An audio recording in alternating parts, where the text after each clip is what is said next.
Can we have a round of applause for Krishna Pradeep's 21st Century IS Institute, please? Called JP, founder and president of Lok Satta Party.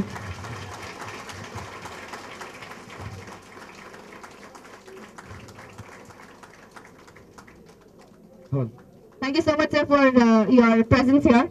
Can we have another huge round of applause, please?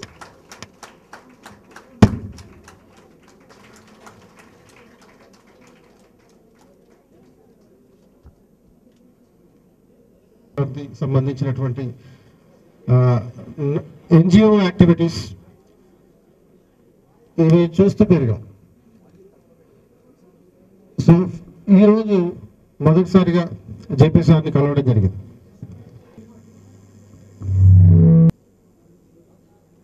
చాలా మంది IAS అవుదామని మాత్రమే అనుకుంటుంటారు.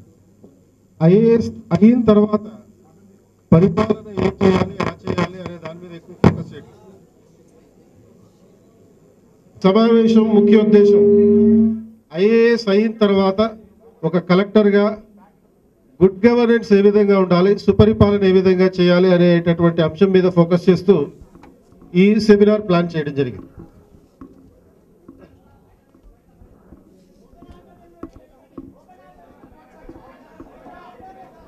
This is the problem of success. ఎవరు లేకపోతే ఒక సమస్య, అందరూ ఎక్కువ ఉంటే ఇంకో సమస్య. బయట మీరు ఒక క్షణం మీరే దయచేసి ఈ లైబ్రరీ మేనేజ్మెంట్ని పొలైట్గా రిక్వెస్ట్ చేయండి. ఒకరు ఇద్దరు వెళ్ళి అక్కడ నిజంగా అవకాశం ఉంటే మైక్రోఫోన్స్ అక్కడ పెట్టే పరిస్థితి తప్పకుండా 10 నిమిషాల కూర్చొని అక్కడ చేద్దాం. వాళ్ళు సాధ్యం కాదు అంటే for the time being let us make do with what we have. I promise you one thing, ఈవేళ కనుక ఇక్కడ కాకుండా బయట పెట్టే అవకాశం లేకపోతే I will give you another opportunity. ఈసారి బెగ్గర్ హాల్లో ఎక్కడ మీరు ఆర్గనైజ్ చేయండి. I will give you 3 hours time. Okay, కాబట్టి ఈవేళ now you have to find a solution. లేదంటే ఇప్పుడు నా టైం కూడా ఉపయోగించుకుని అంటే నేను I will happily go. So మీరు అందుకని ఒకసారి ఈ లైబ్రరీ మేనేజ్మెంట్ని కనుక్కోండి. ఇఫ్ దే విల్లింగ్ టు, ఎక్కడ ఉందో కూడా ఇక్కడ వచ్చేదాకా నాకు తెలియదు ఎక్కడో కూడా మన లొకేషన్ కూడా. నేను ఆ కార్లో కూర్చున్నాను, పేపర్లు చూస్తున్నాను, ఇక్కడికి వచ్చి తలెత్తాను అంతే. సో మనం మిగతా ఇది లేకుండా ఇంకా లెట్స్ నాట్ వేస్ట్ టైం. పాప వీళ్ళందరూ ఎగ్జాస్ట్ అయిపోతారు. Let's start of. Okay,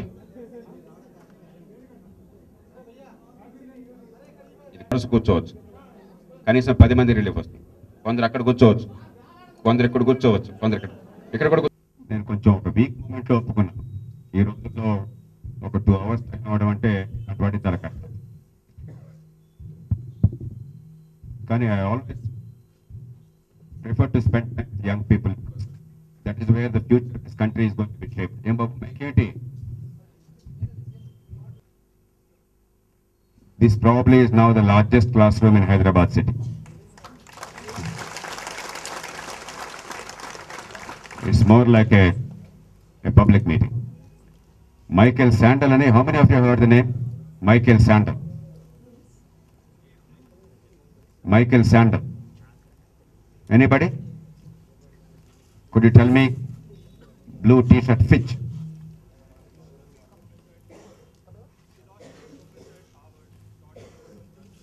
He is Professor of Justice, or Professor of Ethics in Harvard. His classes are like this. There will be literally hundreds, sometimes thousands. Online there will be thousands whenever he speaks. It reminds me of Michael Sandel. Are you comfortable with English or Telugu? Okay. I will use largely English, but I will sprinkle that with Telugu. I'll make it interactive rather than a lecture. I didn't really come here to give a specific lecture, though I have some idea in mind as to what to cover today in terms of our discussion. But I'll make it interactive. Is that okay? For that, what I require is 2 things. One, your complete cooperation and silence when not asked to speak. And I want a couple of microphones and volunteers. I know it's very difficult even to make way, so that you can actually participate and speak. So how are we going to organize that? A couple of microphones that will actually work. వాళ్ళని తప్పట్టు పక్కన పాపం. Who would expect such a large gathering? వాళ్ళు prepare కాలేదా?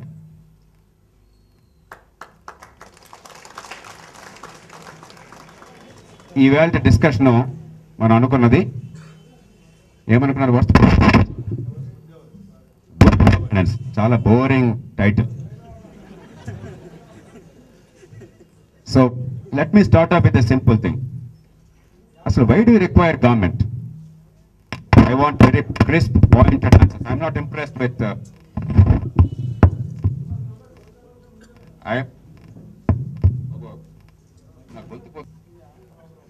To administer the people. Ante, Angel, what is the purpose of a government? I want very, very precise, very well thought responses, not very shibboleth textbook responses. I'm not impressed at all with that. Welfare of the people. Public good. Ever? What's your name? Jay Chandra. What is public good?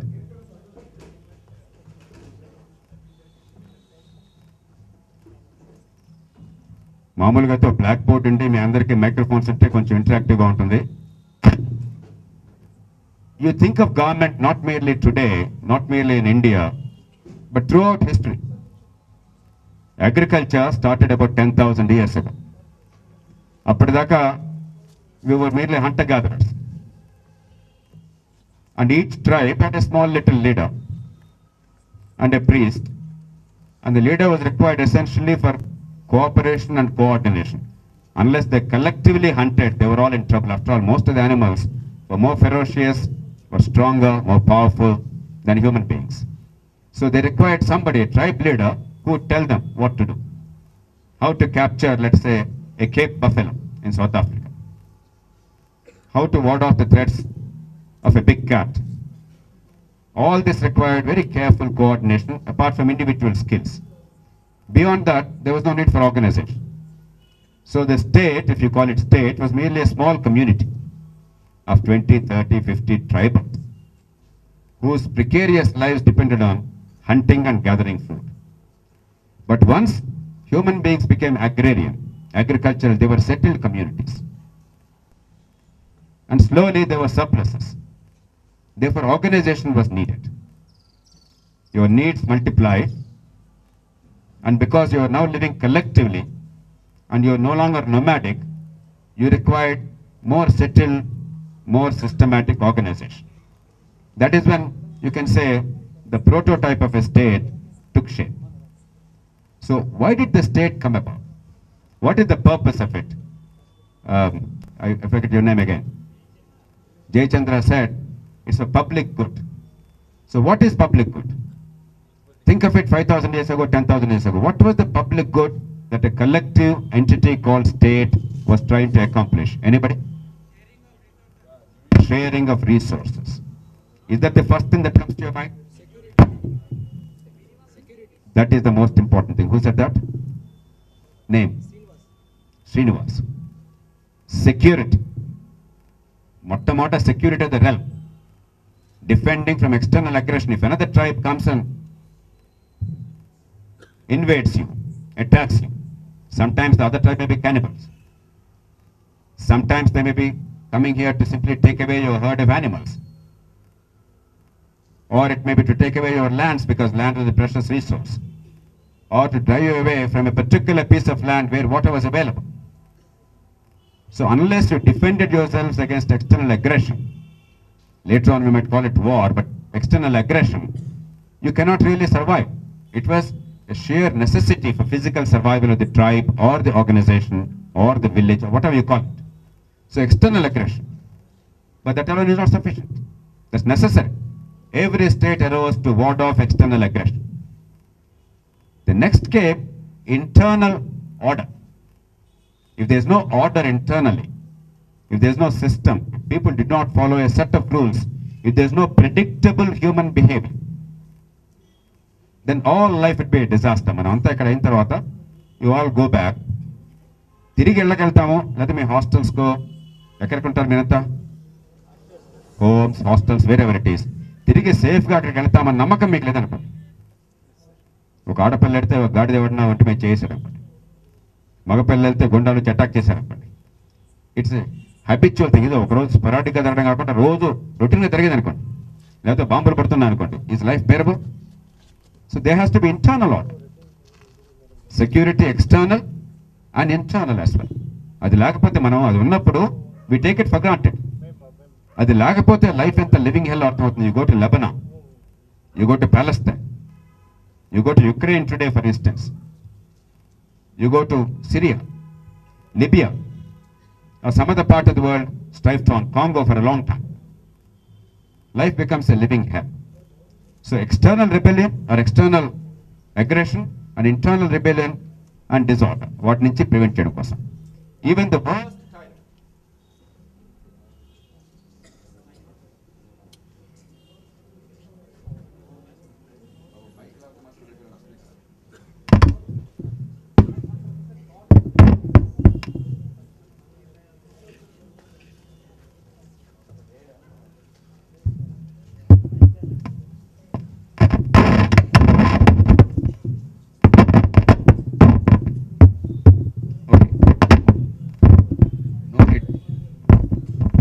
touch it, don't even breathe. Okay?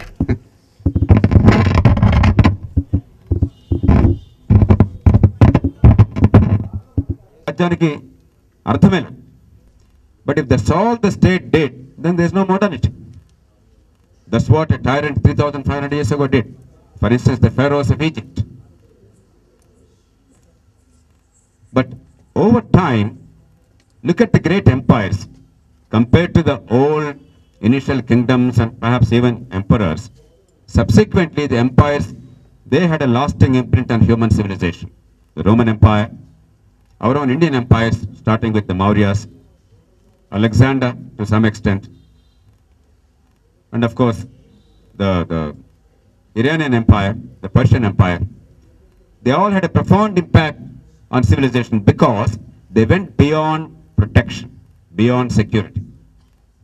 And that is when the second notion of public good has come about, and that is public goods. No matter how powerful, how rich, how innovative an individual is, it is impossible to take care of all the needs. Even a Ratan Tata or a Ambani cannot take care of all the things that you require collectively as human beings. You require transportation, the roads. Roman Empire took enormous pride in building roads. Roman Empire success anta roads valla vachindi. You require water.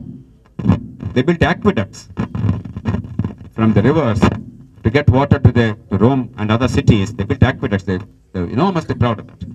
Our own Harappa civilization, gurtunda meeku? Even today, it's a marvel that actually had such drainage system, such sewerage system, and such water transport system. You go to Tigris and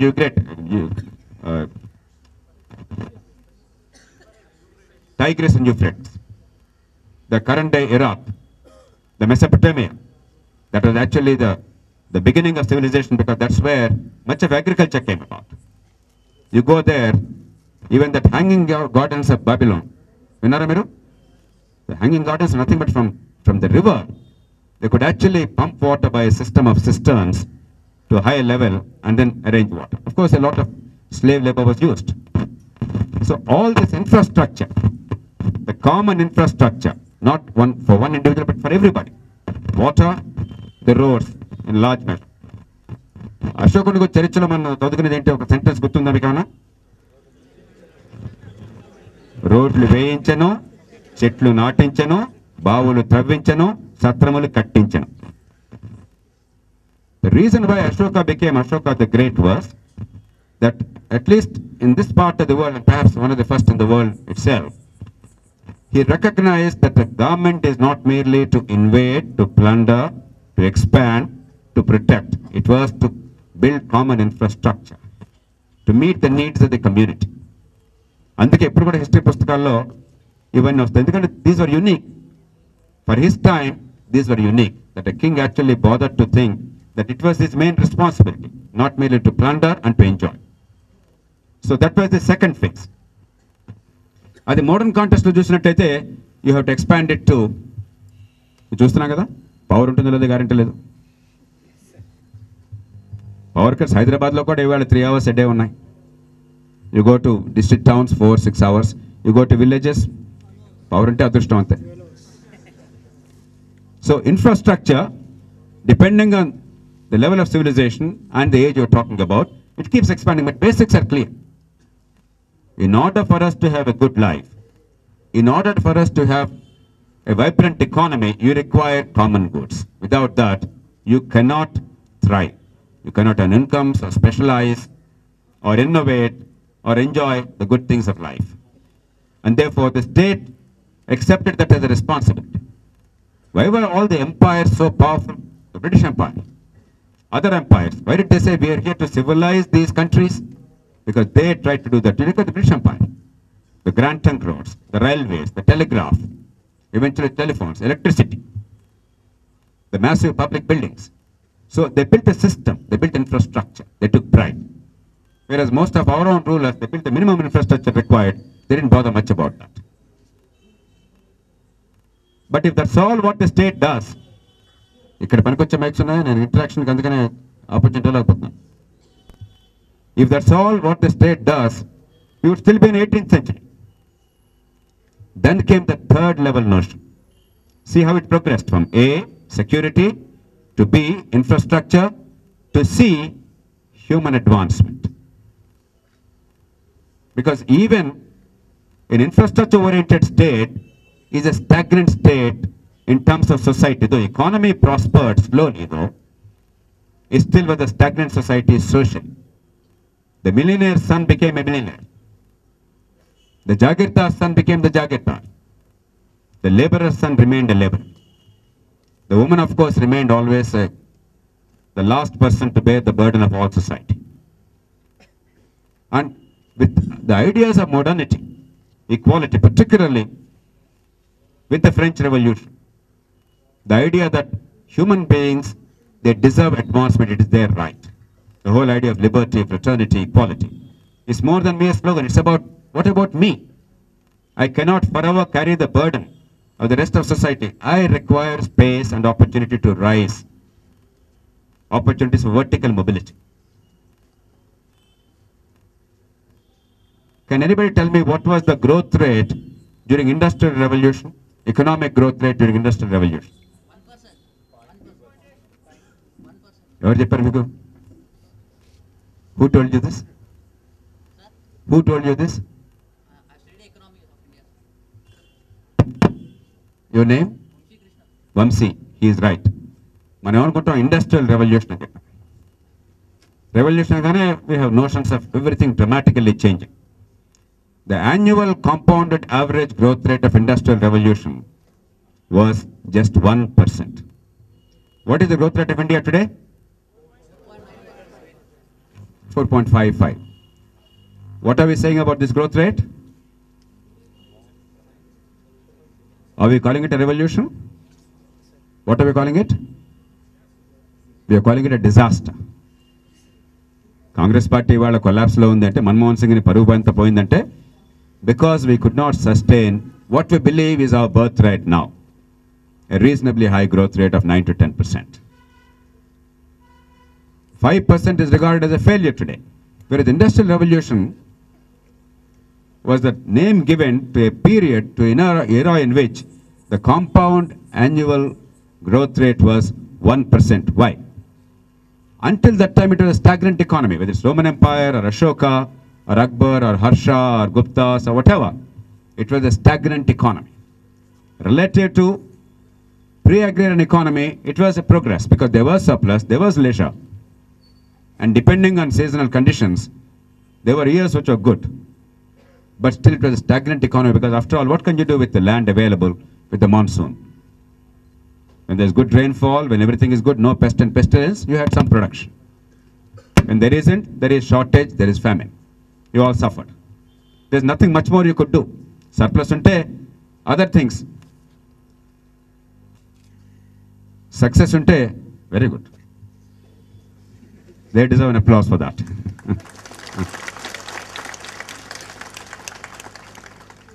success ఉంటే ఇంకా other pursuits, మీకు surplus ఉంటేనే కదా మీకు మిగతావి handicrafts కానీ, music కానీ, writing కానీ, ఇవన్నీ ఎప్పుడు వస్తాయి? తినడానికి తిండి ఉంటాయి కదా, ఫ్యామిలీ ఏమైనా ఎక్కడ ఉంటాయి? సక్సెస్ లేకపోతే తిండి కోసమే. శ్రీనివాసుడి కథ గుర్తుందా మీకు? శ్రీనివాసుడు సినిమా చూసారు ఎవరన్నా? ఆయన జీవితానికి వచ్చి తెలుసుకున్నారా? శ్రీనాథ కవి సార్వభౌముడు ఆ రోజుల్లో గొప్ప కవి, అసాధారణమైన కవి, సంస్కృతం తెలుగు తెలిసినటువంటి ఒక విద్వత్తున్నటువంటి మహనీయుడు. సరే, శృంగార లాలసుడు, భోగ లాలసుడు. నైష్ఠం రాసినానే, శృంగార నైష్ఠం రాసినానే కదా, అమాంగ్ అదర్ థింగ్స్. సో ఆయన బాగా ఉన్నప్పుడు అనుభవించాడు. ఫ్యామిన్స్ వచ్చినప్పుడు చివరి రోజుల్లో చాలా దయనీయమైన కవిత్వం రాశాడు. ఎంతటి కష్టాన్ని అనిపించాల్సి వస్తుంది అంత మహాకవి కూడా. That was normal. There days of surplus, there days of remarkable penury, abject poverty and shortage. ఇక్కడ మీరు చూసారు, ఇప్పుడు షార్టేజ్ ఆఫ్ స్పేస్ ఉంటే ఎంత కలకలం వస్తుందో. చిన్న షార్టేజ్ అంతే కదా, 1 hour temporary shortage. Imagine shortage of means of livelihood, means of life. See how precarious life was in those days. అలాంటి కండిషన్స్లో industrial revolution, the machine age, for the first time they started working on machines. Machines did 2 things. What are the 2 things machines did? Anybody?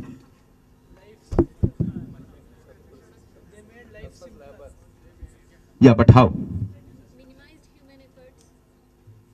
For the first time, we no longer required animal or human muscle alone to accomplish any task. అప్పటిదాకా any kind of work meant muscle.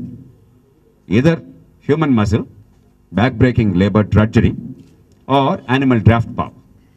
For the first time, the machine made it possible to make things happen. Made it possible to actually put in energy without human or animal muscle. That gave immense possibilities.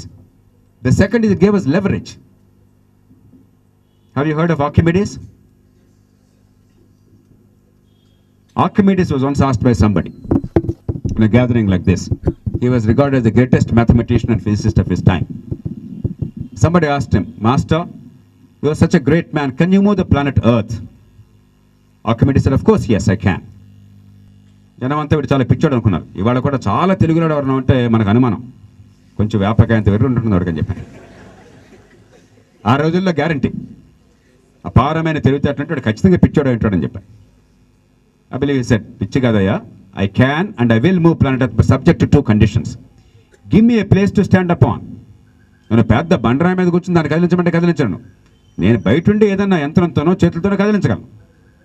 కాబట్టి భూమి మీద నుంచి భూమిని కదిలించలేను. నిలబడడానికి జాగా ఇవ్వు. రెండవది, even more important, give me a long enough lever అన్నాడు. And was absolutely right. భూమి మీద నుంచుని మీరు చంద్రుడిని కదిలించవచ్చు కావాలంటే. ఒకే కండిషన్ ఏంటంటే ఇక్కడి నుంచి చంద్రుడిని తాకేటువంటి పొడుగాటిది రిజిడ్గా ఉండే రాడ్ని పట్టుకునే శక్తి మీకు ఉండాలి, అంత పొడుగాటి రాడ్ ఉండాలి. That's all you required. కాకపోతే చంద్రుడిని 1 millimeter కదిలించాలని చెప్పంటే మీరు 1 మైల్ పరిగెట్టాల్సి ఉండొచ్చు. But you can still make that happen. That is the power of machine. Leverage, levers and the physical power or expenditure of energy other that of human muscle or animal muscle.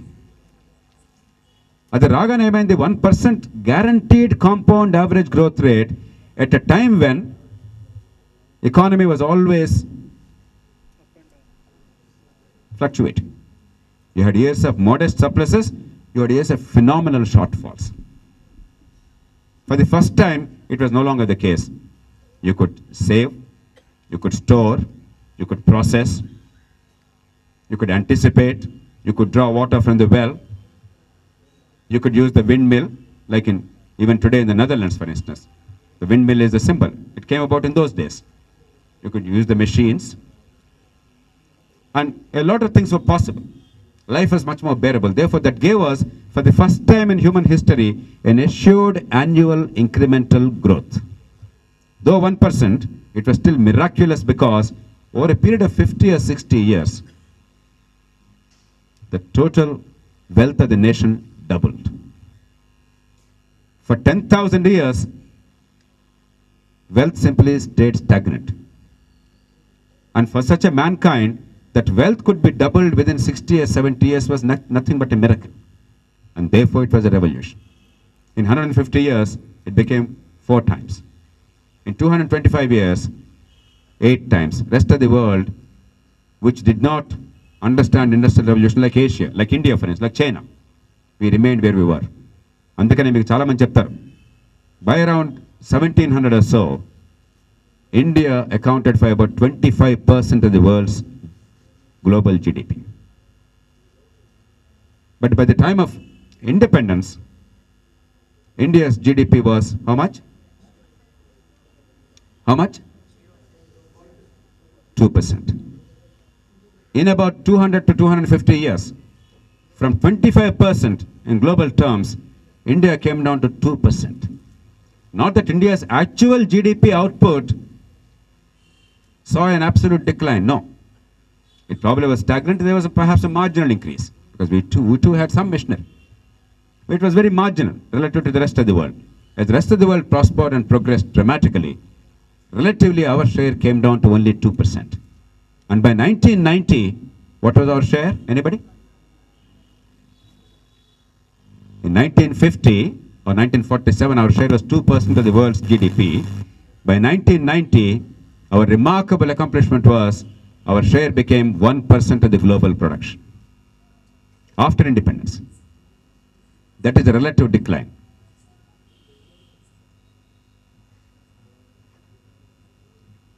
But with industrial revolution came the need for even more organized state, because for the first time there was massive human migration.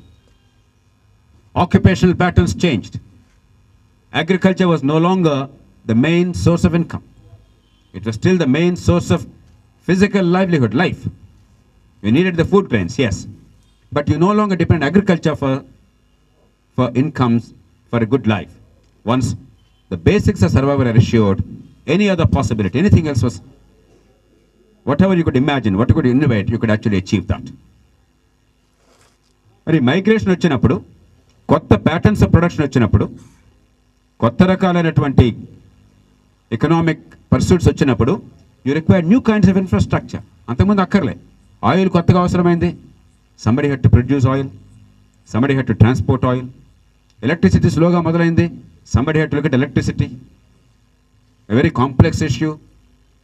The generation, the transmission, the distribution, and making it available. ఈ రెండు అవసరం కాగానే you required coal. Once machine కావాలిగానే coal, mining కావాలి. That required enormous organization apart from technology. Forget the other things. Purely from the state point of view, organization. Then rail tracks came with the steam engine. That required another massive organization. Some separate rules. Then came the motor car.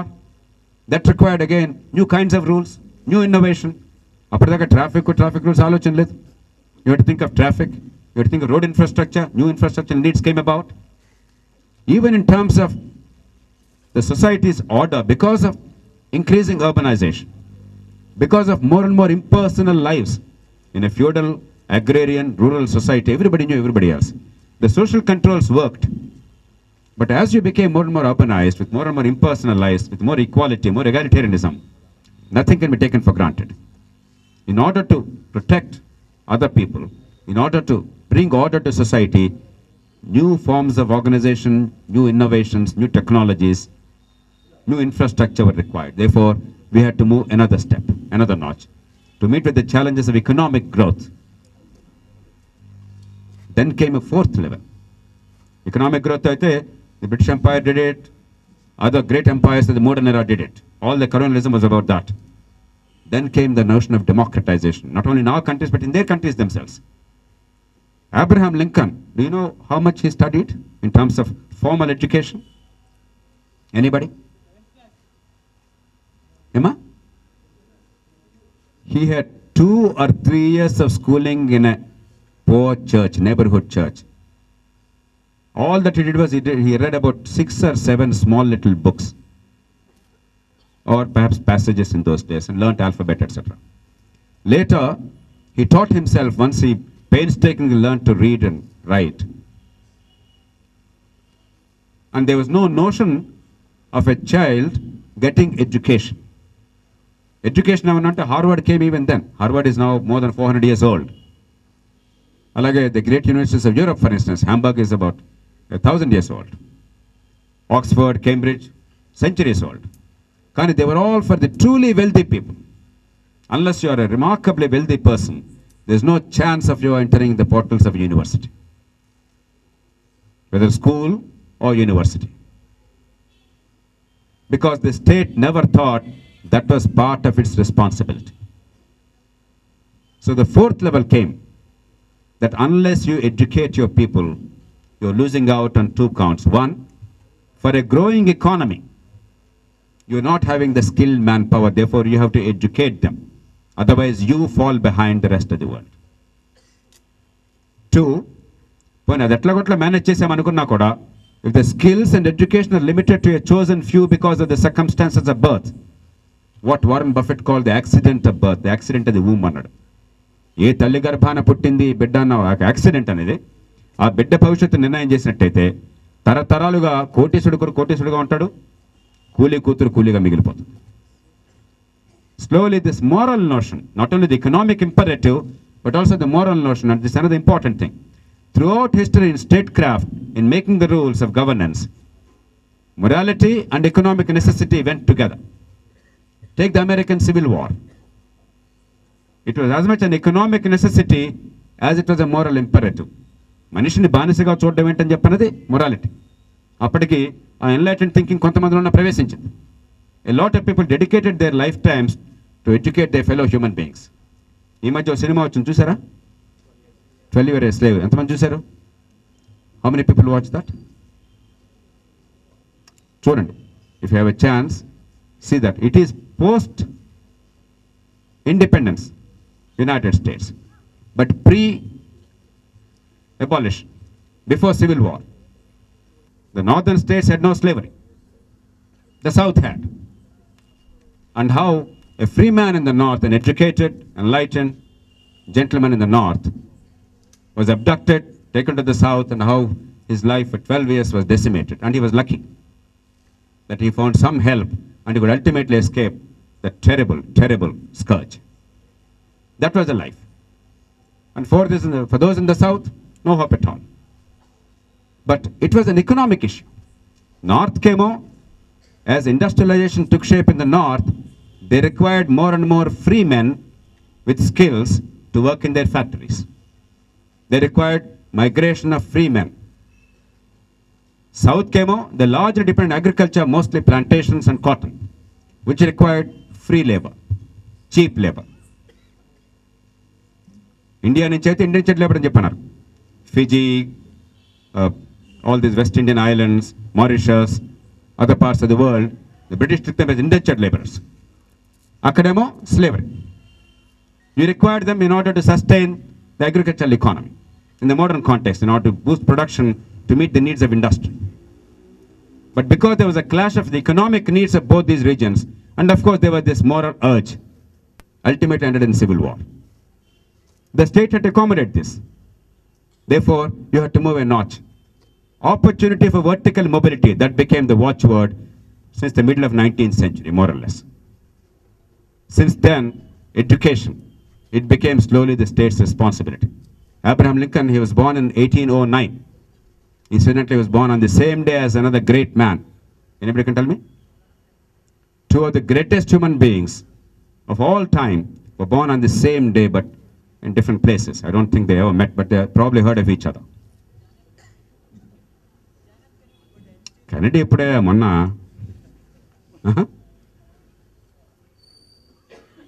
Kennedy was born in which year?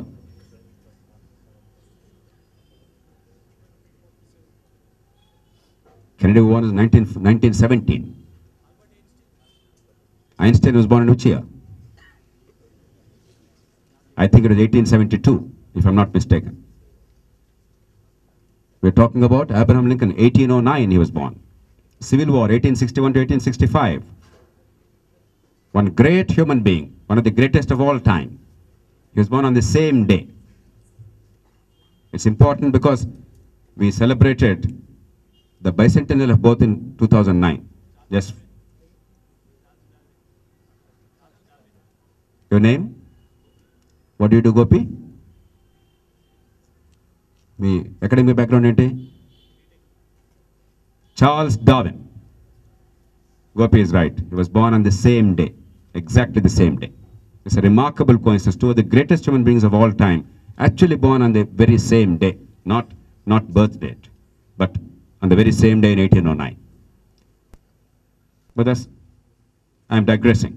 I'm trying to give you some flavor of how things evolved over time, society, economy, and state. Then came, once education came, slowly these nations truly prospered. Can you tell me one Asian nation that really caught up in education first? Japan. What was the movement?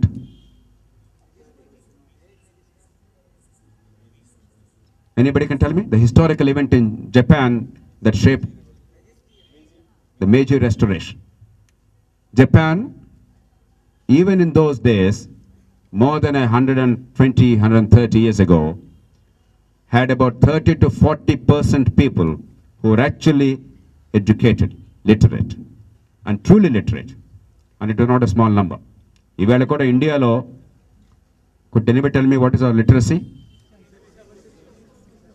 Okay. Could you tell me our real functional literacy?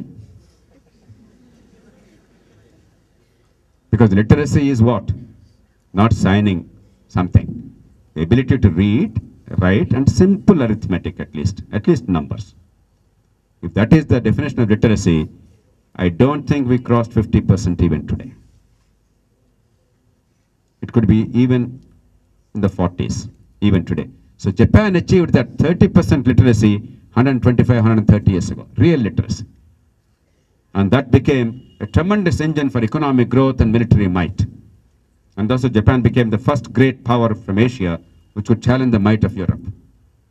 The Russo-Japanese War, once Japan succeeded, it changed everything. Suddenly we discovered that a small little Asian power could actually win a war against Europe. So it's all about the state power, the state's role and responsibility. And then came probably the last major thing of the state.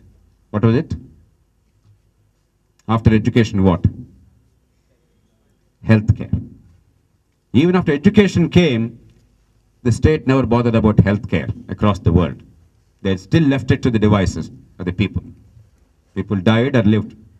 Miru, chaala mandi great poets and others, even in 20th century, early 20th century or late 19th century, they all died pretty early. Mostly of consumption, tuberculosis, or all kinds of problems. The state had very little to do. But Second World War changed it all. With Second World War, suddenly there was a dramatic proliferation of health technologies. Suddenly, the prince and the pauper, the upper class and the lower class, they all coexisted. Because each had to protect the back of the other in the war. There's no class. In order to physically survive the vagaries of war, they had to protect each other. Therefore, the class barriers broke down. Suddenly, women who were taking care of the economy back home when most of the able-bodied men were on the battlefront, people realized their importance. Earlier, women were simply ornamental. They bore babies and that's it. They wore nice clothes when there was a party, that's it. The Second World War changed it. And therefore, suddenly, health became a major issue, which was the first great state initiative across the world about healthcare. Anybody? Yes, which year and what's it called?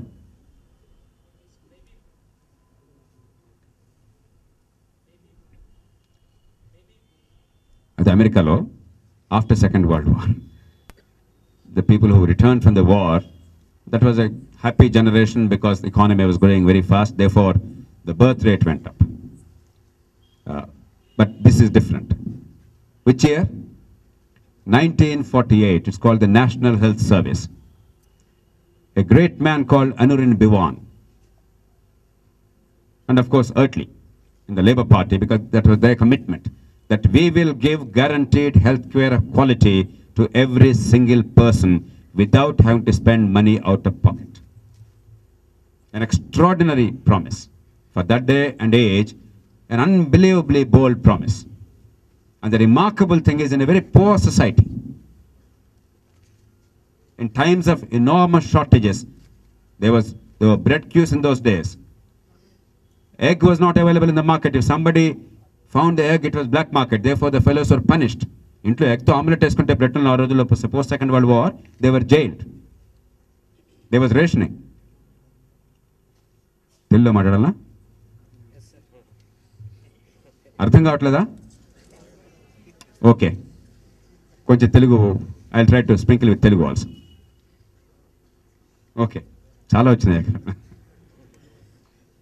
మరి నచ్చాలి మీకు. Exams ఉంటాయి కదా అని మీరు English medium Telugu medium రాసేది, మీరంతా exam రాసేది? ఓకే, మరీ ఫాస్ట్గా ఉందా? అర్థం కావట్లేదా? ఓకే,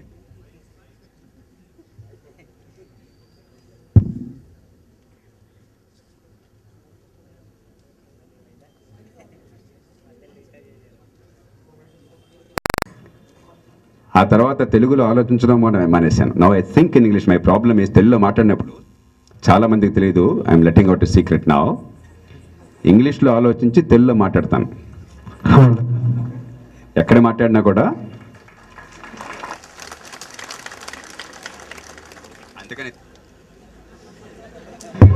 అందుకని తెలుగులో పుట్టి పెరిగి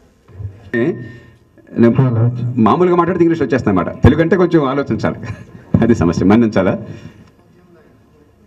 నేషనల్ హెల్త్ సర్వీస్ అప్పటికిప్పటికీ మీకు జస్ట్ గివ్ ఏ స్ప్రింక్లింగ్, ఒక అండర్స్టాండింగ్ కోసం అని చెప్పని, ఏ చిన్న జబ్బు వచ్చినా, జలుబు వచ్చినా, దగ్గు వచ్చినా, జ్వరం వచ్చినా, ఆడైనా మగైనా, డబ్బున్నా లేకపోయినా, పెద్ద జబ్బులు చెప్పక్కర్లేదు.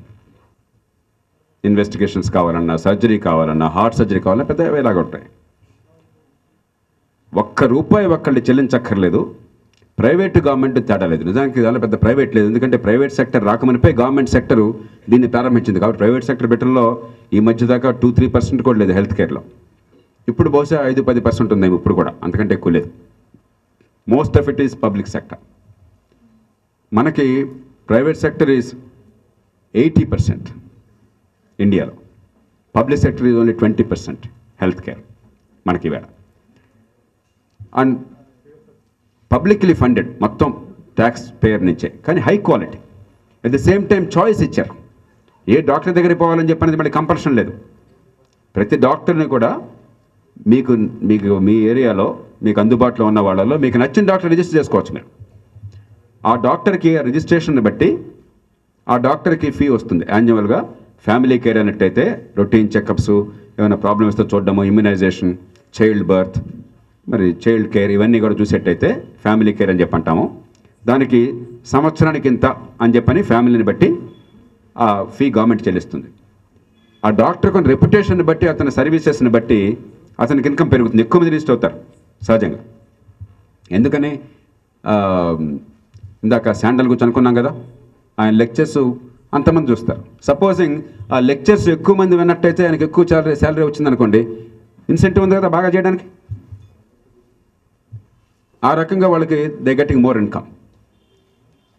పేషెంట్కి ఏమో చాయిస్ ఉంటుంది, ఎవరిని చూస్ చేసుకోవాలంటే బై వర్డ్ ఆఫ్ మౌత్. 10 మంది దగ్గర తెలుసుకుంటే తెలిసిపోతుంది ఫలానా డాక్టర్ గారు బాగా చూస్తాడని చెప్పని. హాస్పిటల్ కేర్ కూడా again this is a system, remarkably successful system. ఇవాళ ప్రపంచంలో ఒక అమెరికా తప్ప, America is actually a very backward country in many respects in building systems in these matters. Most other countries, Canada, most of Europe, other countries, they followed the British model with some improvements, with some changes et cetera. ఇదంతా ఎందుకు చెప్పాను అంటే మీకు అనుకోవచ్చు ఏమిటో మేమంతా కూడా good governance అని వస్తే ఈయన మాకు హిస్టరీ పాటలు చెప్పారని చెప్పని.